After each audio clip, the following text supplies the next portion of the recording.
All right, so I'm going to show you a few tips here about how to track satellites using the 10 micron. I'll start from the beginning, I guess. So there's going to be a few websites, a couple websites that you need to go to. First of all, let's go. Let's see where I'm going to start here. So I've got a couple of websites that I visit quite frequently. So here are the ISS predictions up here, and this is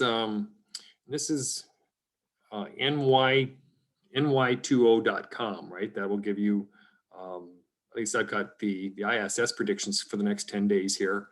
And you can go, and this is just these are the nighttime passes, and if I go up here, these are all the passes.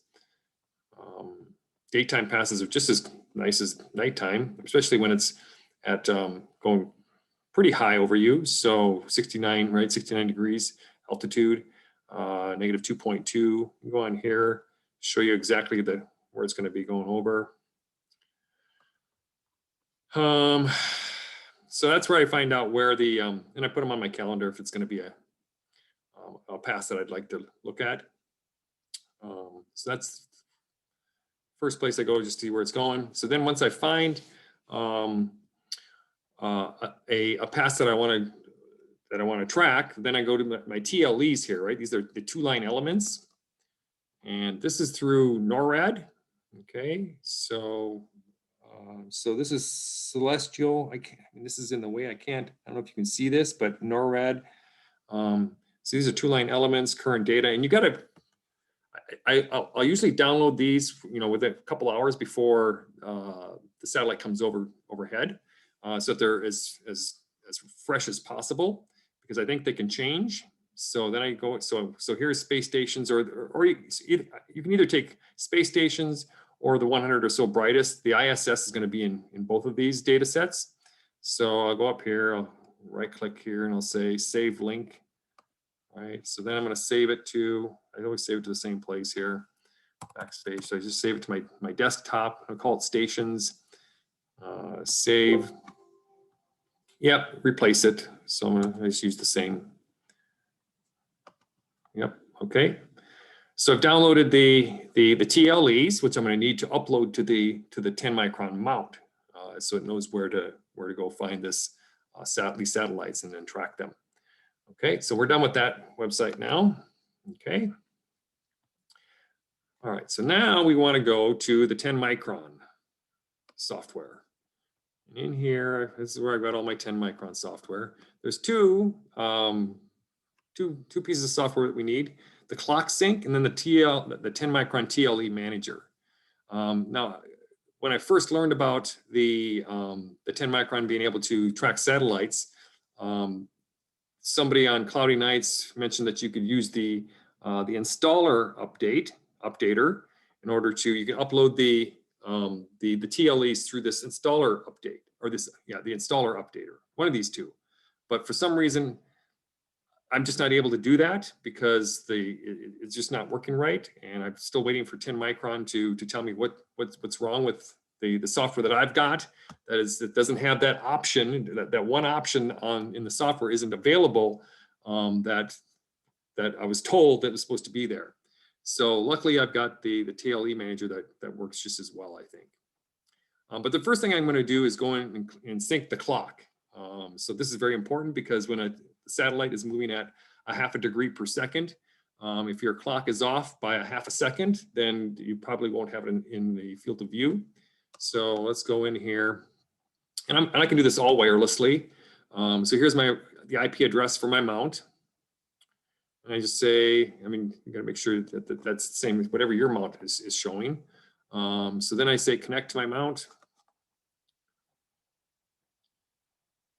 So it's connected. And so here you can see the median offset, it's off by 97 milliseconds. So it'll eventually get it down to almost nothing. So you just let it sit here. Let's see. So we can see so there we go. So now it's synced with UTC time. Okay. All right. So we can close that up now. So my mount is synced. The clock is synced on the mount. Okay, so now I need to go back to the 10Micron software, and I'm going to go into the TLE manager. Okay, so this has got my old TLE data in there from the last time. Right, and you can see here's this. The Zarya is the International Space Station.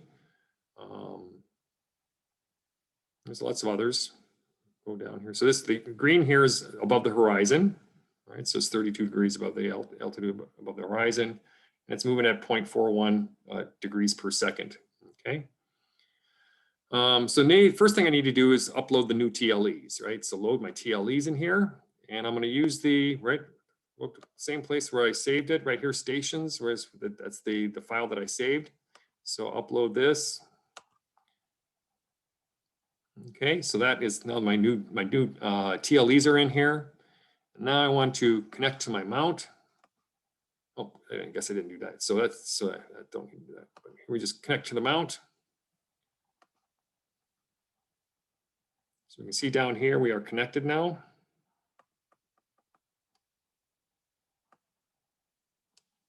I've always tried to get this thing a little bit wider down here, but for some reason I can't. It won't let me do it. That's all I can see. Okay. All right, so now it's ready to go. It's ready to track satellites.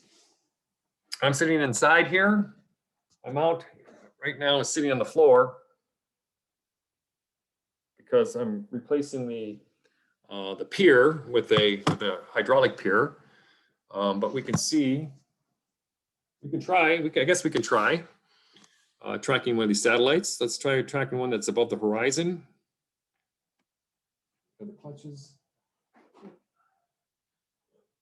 are all tight. So let's go track this ISS DIB. So I just double click on here. Oh, no transit tracking requested, errors. So that's not working, I guess.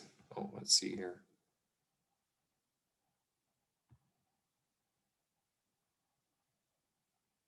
Well, that's kind of weird here. That's kind of weird over here. Let's try something else here.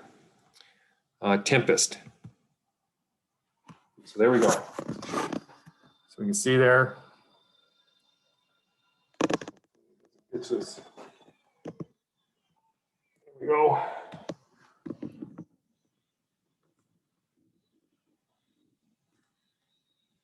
So there it is. It's tracking Tempest D.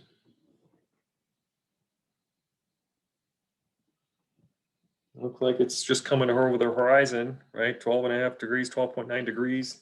And you can see, right, it's going up here. It's starting to head up. So that's it. Not a lot to it. Let me stop the track. So I can stop it here.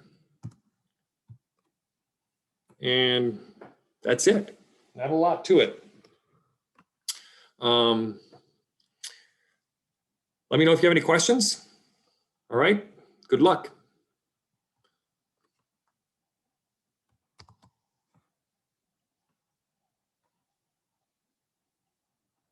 Oops, stop the share.